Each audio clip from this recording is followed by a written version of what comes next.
Thanks again for joining me today. Today's presentation will be focused on tips and tricks on how to succeed as a Seller Fulfilled Prime seller, also known as SFP. For the purposes of this presentation, I'll be referring to the program as SFP because saying Seller Fulfilled Prime 50 times in 30 minutes is going to be quite a mouthful. Quick introduction about myself. My name is Jenny Kim. I oversee Seller Fulfilled Prime and the Premium Ship Option programs. I've been with the Fulfilled by Merchant organization, otherwise known as FBM, for about 3.5 years, but much longer than that at Amazon with 20 plus years under my belt. I've been very lucky, very fortunate to work with sellers such as yourself and partnering with you to continue improving the overall customer and seller experience. Today's agenda will cover a few topics. So one, what is SFP and how it can help your business?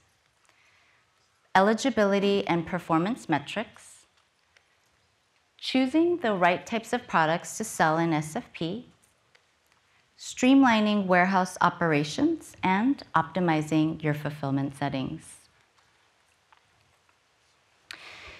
If anybody has any questions at all during this presentation, please feel free to scan the QR code, submit your questions. I'll do my best to answer as many as I can.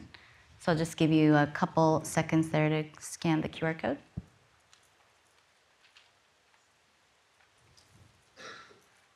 Okay, ready?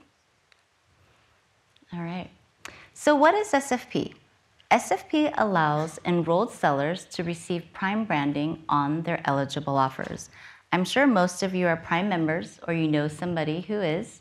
As a Prime customer, you go onto Amazon, you're searching for the page, you're looking for that Prime brand. Why do you do that? Because as Prime customers, you know that you're going to receive your products generally in 2 days or less with free shipping, free returns, free exchanges, and superior service, customer service by Amazon. As an SFP seller, you're able to fulfill all of your orders directly from your warehouse. Customers know and trust Amazon to purchase a wide variety of goods, which makes sellers like you so important. In a study that we conducted, SFP contributed to about 2.3x, equivalent to about 130% in conversions for SFP products sold versus the similar products sold in FBM. Let's jump into how you can enroll into SFP and the performance metrics you will need to meet. In order for you to even be eligible to apply for SFP, you must meet several pre-qualifications. One, you have to have a professional selling account and you must have a US domestic address. 2, within the past 90 days, you must have self-fulfilled a minimum of 100 packages. And 3, you must have met the following FBM requirements. Meeting or exceeding a valid tracking rate of 95%, not exceeding a cancellation rate of 2.5%, and not exceeding a late shipment rate of 4%. Now that you pre-qualify, you enter trial. The trial duration is 30 days. During this time, you will not receive any Prime branding on your offers. You will have access to the Prime shipping template, and you can set your premium ship options and your premium settings, but again, no Prime branding on those offers. During trial, you do have to ship a minimum of 100 packages within that 30 days, and you must meet all of the SFP program requirements. What are the program requirements, do you ask? Very good question. All right. So the first requirement is that you do have to operate 6 days a week. That means Monday through Friday and 1 weekend day, either Saturday or Sunday. You can choose to operate on both, but you only have the requirement of operating 6 days a week. You do have a requirement to ship nationwide, requires nationwide coverage with free shipping. That means you have to ship from coast to coast. You have to offer free returns on packages that are less than 50 pounds, and you must meet the following performance metrics. You have to meet or exceed a valid tracking rate of 99%, meet or exceed an on-time delivery rate of 93.5%, and not exceed a cancellation rate of 0.5%. We also have delivery speed requirements. This is the views or the speed that customers see when they go onto the product detail page and they're viewing your offer. There are 3 different tiers, as you can see here. There's standard size, which you can think of books, iPhone cases, oversized items, maybe weed whackers, a bag of dirt. Extra large, which would be your refrigerators and washer and dryers. Each of these tiers have its own threshold based on the different types of requirements and the speed that customers expect. So looking at standard size, one day or less has a requirement that 30% of the views that you receive the customers must be shown a 1 day or faster promise, and 2 days is 70%. For oversize, 1 day is 10%, with 2 days being 45%. Extra large is a little bit more flexible with 2 days or less requirement of 15%. That's because extra large typically has to be shipped ground, so there's a little bit more flexibility there. Let's turn your attention to what you can do to stay on top of your orders. The following tips are going to fall under one of 3 themes. Theme 1 is going to focus on what products are a good fit for SFP. Theme 2, identifying settings that can really improve your efficiencies. And theme 3, focus on areas of opportunity for your warehouse optimization. Okay. Theme 1. It's a common misconception that you have to list all of your products into SFP when you receive eligibility. Prime orders does require same-day shipping. So unless it's purchased after your cutoff time, you do need to ship it out same day. It's important to make sure that you're able to efficiently process your packages and ship them in accordance to the requirement. So know and understand what products are the right fit for SFP and the products that are able to meet the performance requirements. Tip 1, don't enroll your full catalog. Choose the ones that can be shipped quickly. Let's review a few key considerations here. Can your products be replenished quickly? It's really important that you maintain good relationships with your suppliers and your manufacturers to do so. Are you able to meet the SFP speed requirements? One of the recommendations we have for you is that you can pre-package your items for faster handling time. Are you able to offset the additional premium shipping costs that may come with SFP? We recommend listing higher priced items to cover a portion of that premium shipping. And lastly, reviewing the historical performance of your product. It's really important that you go and check to see which products you're able to ship quickly and meet the delivery speeds, and make sure you're able to meet the accurate delivery promises. Focus on a single size tier if that works for you, especially if you're a new seller. You don't have to list items into every single size tier. I mentioned a few slides ago that we have 3 different size tiers: standard size, oversize, and extra large. Maybe pick the middle one, such as oversize. So standard size is much more strict. Extra large is pretty flexible, so oversize can really help you test the waters. List a few ASINs, check daily how you're doing. If you're feeling pretty good about your operations, pretty confident, and you're seeing positive performance outcomes, go ahead and start gradually increasing your ASINs, okay? And if you're feeling really good about that, you can further expand into the other size tiers if you choose to do so. It's incredibly important that you monitor your performance on a daily basis. Don't wait for us to tell you you're not meeting the performance metrics. It'll be too late by then, probably. So if you're looking at your items on a daily basis and your performance, you can react quickly and figure out if you need to remove that selection or pause Prime. Tip 2, select products that are most suited for SFP. Average insight of sellers show us that 30% of SFP orders are over $250 in sales price, compared to 1% of FBM. Studies have also shown that 60% of our SFP sellers have 2 or more warehouses, compared to 20% in FBM. Having multiple warehouses really help you provide that nationwide coverage while helping you to reduce costs. So what type of inventory is better suited for SFP than it is for FBA? One option would be heavy and bulky and slow-moving goods. These types of items are typically difficult to move from one place to the other, and you're generally not making a ton of sales on a daily basis. So if you have this inventory and it's sitting in the Amazon warehouse, you're going to be racking up storage fees. So this would be a good option to move that selection into SFP. Another good option would be hazmat, otherwise known as dangerous goods. Amazon does have restrictions or limitations on what type of hazmat items that can be shipped out of our warehouse. So if you do have hazmat in your catalog, it's a good option for you to fulfill that yourself, making sure that you meet the policies of the carrier. As a side note, hazmat items do not require to be shipped nationwide. You're able to ship them regionally because hazmat requires to be shipped via ground. So that's a very good option for you if you want to do regional selection for those types of items.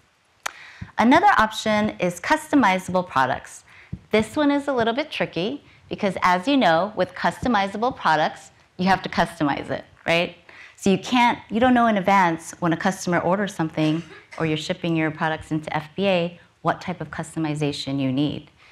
So this is a very good selection for you to have in your warehouse, but you must be careful on what you choose to customize. Make sure you're choosing items that you can customize very quickly and still get out the door same day. Very important. And lastly, high-valued items. So higher sales price helps you offset that premium shipping cost. And also, a lot of sellers like to manage their returns directly because they're the experts in some of these types of products, right? And they don't need to rely on FBA's grading process. So that's another good option. So moving on to theme 2, your warehouse is where the magic happens. So let's talk about how we can streamline your warehouse operations. Tip 3, updating inventory locations. If you have multiple warehouses or you sell outside of Amazon, fulfilling orders can be challenging. Having a single dashboard to really manage all of that inventory in one place can really be a game changer. We also recommend using multi-location inventory, which is also known as MLI, to manage your inventory. So what you can do is basically you tell us where your inventory is located per the warehouse, and we will use that information to really optimize the promises that we make to customers. Let's dive into Veeco a little bit more. So Veeco was acquired in 2021. Veeco has access to all of Amazon's negotiated ship rates, and it can be applied across the various sales channels you may use, such as eBay, Etsy, and Shopify. Veeco provides tools and data to manage fulfillment across all of these different channels, and you're able to set predefined rules for managing shipments for seamless fulfillment experience. Shipping integrators typically charge a subscription fees. Veeco is free, there's no minimum order requirement, and there are no hidden costs. All you need to do is pay for the shipping label. If you have any questions about Veeco or you want to learn more about it, please stop by the booth if you haven't done so already. It's booth number 309, right next to the FBM booth number 308. Tip 4. Pre-setting shipping rules. So this is still going part of with the multi-channel integrators. Sellers who are using multi-channel integrators, they really like to set their shipping rules for SFP, and using MCIs allow you to do so. You can also choose the different types of carriers and different ship methods per ASIN. So for example, let's say you want to use carrier X to manage your heavy and bulky goods and carrier Y to manage your hazmat items. You're able to do that. You can set different packaging requirements, and you can mark your orders with different specific tagging for trackability. So using Veeco to really manage inventory and rules or other MCIs would be very beneficial to you.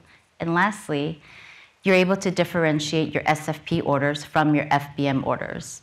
That's really important because when you're trying to prioritize your shipments for SFP, you want to make sure those are getting out the door as fast as possible. Obviously, all your orders should be shipped timely, but SFP does have that same-day shipping requirement, so you want to be very mindful of that.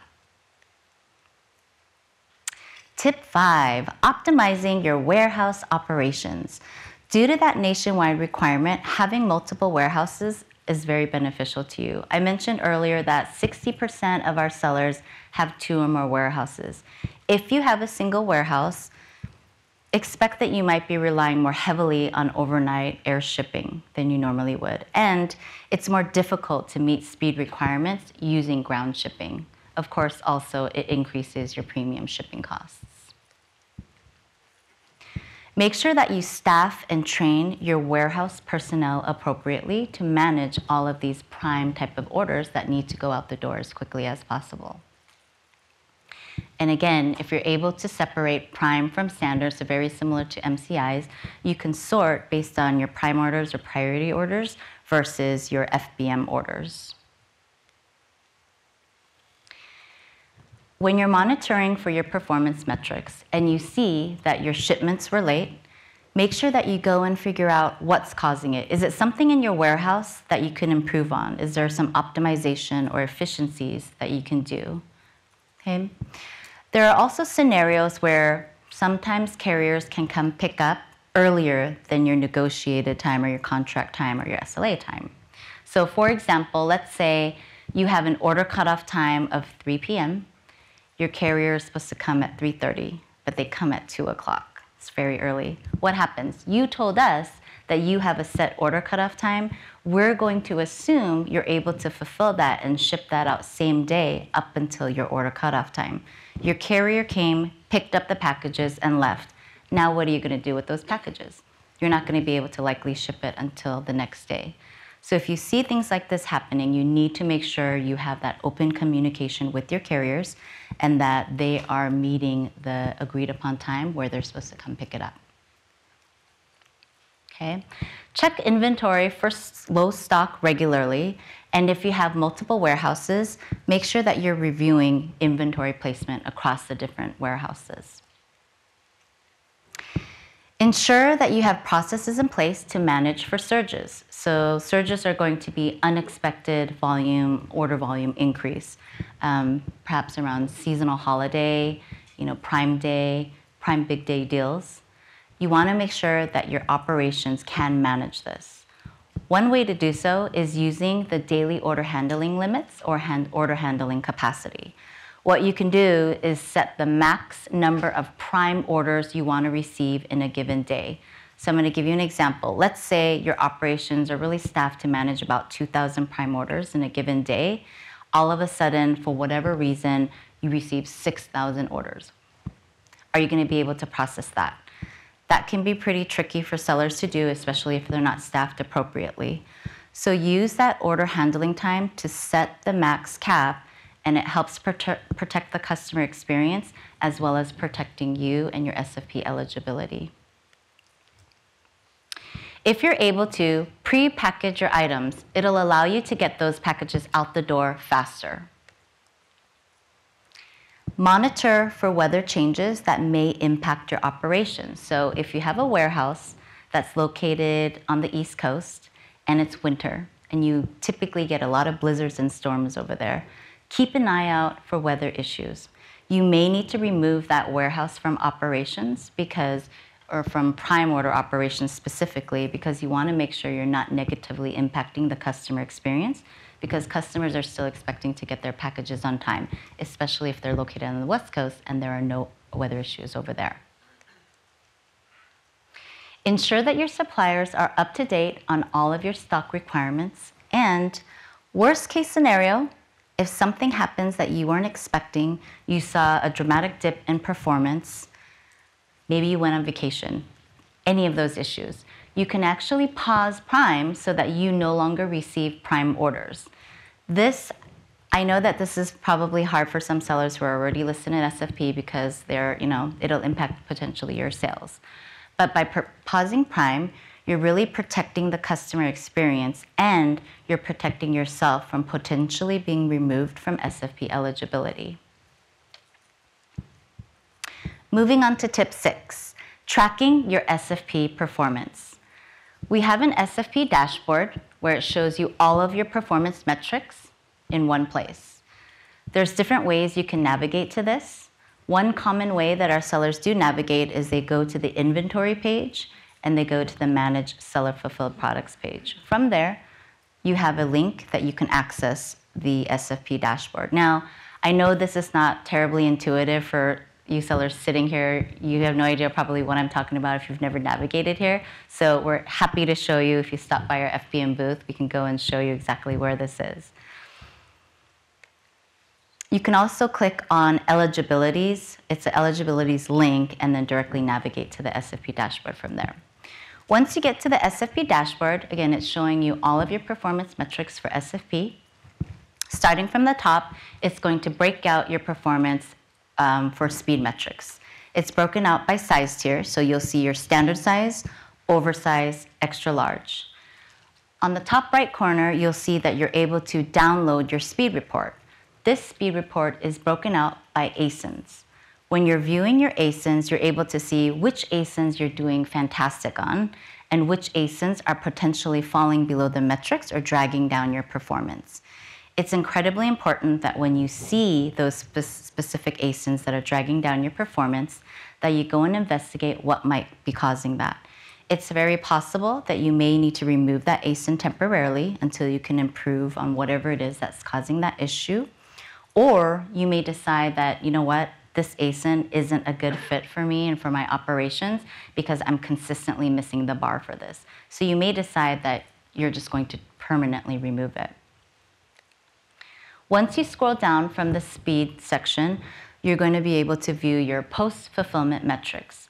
Post-fulfillment metrics cover your on-time delivery rate and your valid tracking rate, as well as your cancellation rate.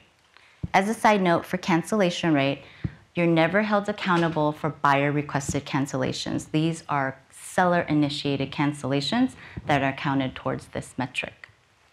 Also, in the upper right-hand corner, you can download your defect report.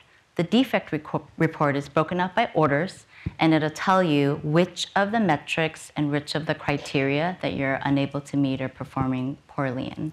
So you can go and research and figure out what types of things you need to do to improve.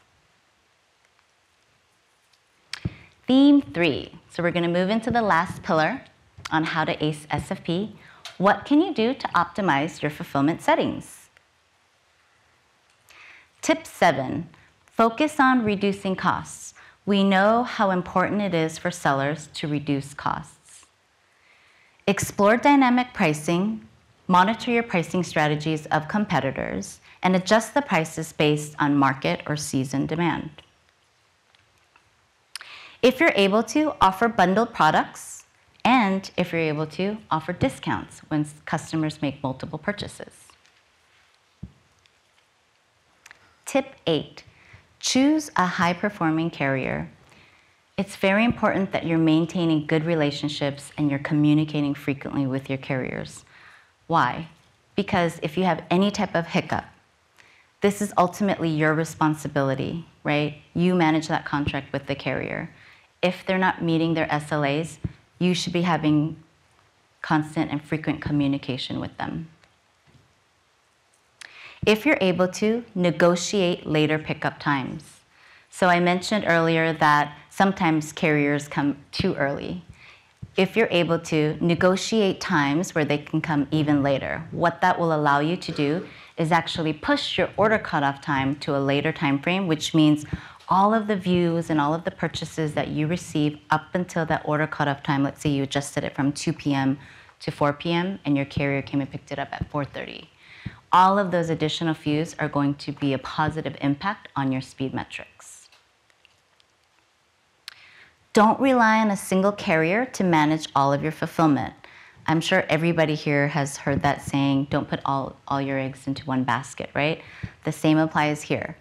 Let's say you relied on Carrier X to manage 95% of your fulfillment. Carrier X had a fire at their warehouse, touch wood. We wouldn't want that to happen. But let's say that happened. Or a power outage. What are you going to do with the rest of your Prime orders? You just relied heavily on one carrier.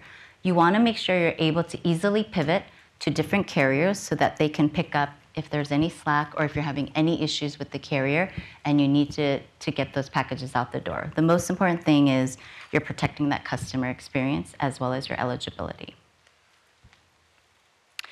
Purchase claims protected labels. This is really beneficial to you. So this is through BuyShipping. It's very beneficial to you as it protects you from these A to Z claims as well as seller reimbursements. Amazon's negotiated rates are typically cheaper. Sorry, can you go back one?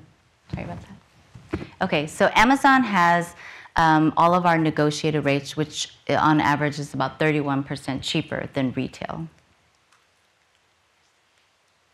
Okay, the last thing that I want to state on that is because we have the 6-day operations requirement, which means you're operating on at least one of the weekend days, make sure you're choosing a shipping service that actually operates on the weekend.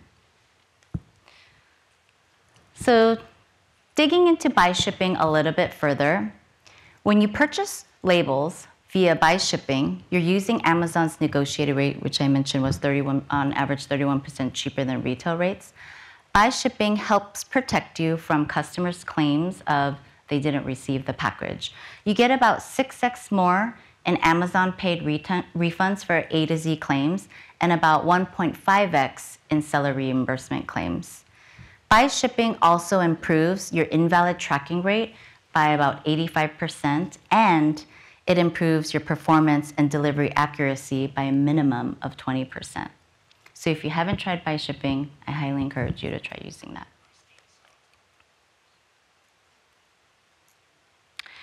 Tip 9, automate your transit time. So what is ship settings automation, also known as SSA? SSA sets automatic transit times based on your warehouse location and the buyer's location.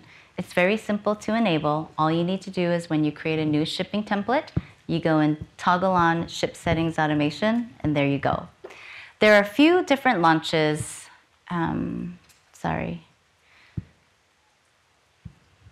There are a few different features and launches that were recently launched. One, you can pre-configure your settings based on your preferred ship methods. You're able to configure rules for regions, price, and weight, and it learns from your fulfillment history, which means we're able to continuously optimize the promise accuracy on behalf of you and the customer. It looks like the slides are slightly off here. Sorry about that. Lastly, tip 10, streamlining your fulfillment operations. So selecting items with sufficient demand is important.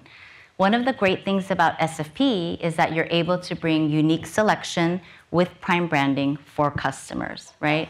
But you don't want to just list any old type of product. You want to list items that customers actually want to buy.